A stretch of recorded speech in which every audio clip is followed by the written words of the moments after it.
dar rabû ji dîrokê şîn bû, adem û hew li bin dara bîyokê bi ar bû. Xwedan ji nişkeva zarok afirandibû, zarok belav bûn bê û bi ar. Car caran êş, car caran bi derman bûn. Mirov deşt, xanî bajarok bûn û tunebûn, li dû xwe bi hev ahengî ava bûn.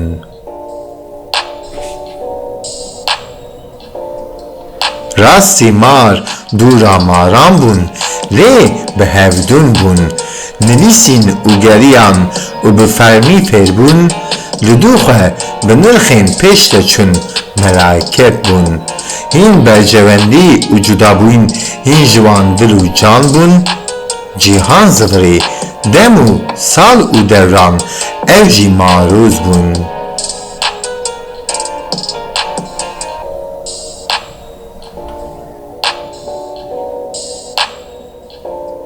Dem û devran bihûrîn, sedan salan bixwe bûn.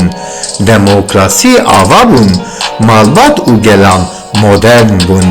Her der û kes bi war û yar û yaren bûn. Kurdistanî hîn jî neçar bûn.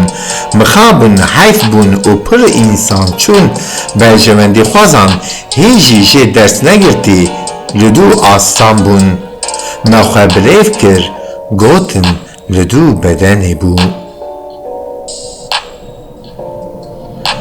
Me xem nekir ji ber em bi nirxan bi bawer bûn. Ew nirxên gerdûnî, cîhanî, welatî malbat û olî bûn. Hemû girêdayê aşitî û cinnet bûn. Gotin dû hêstê û çavbirçî take kes bûn. Dîsa jî reng û nirxê me bi qîmet mabûn. Tenê mayîn bêçare ku bi hîsse nirxên me têk çûn.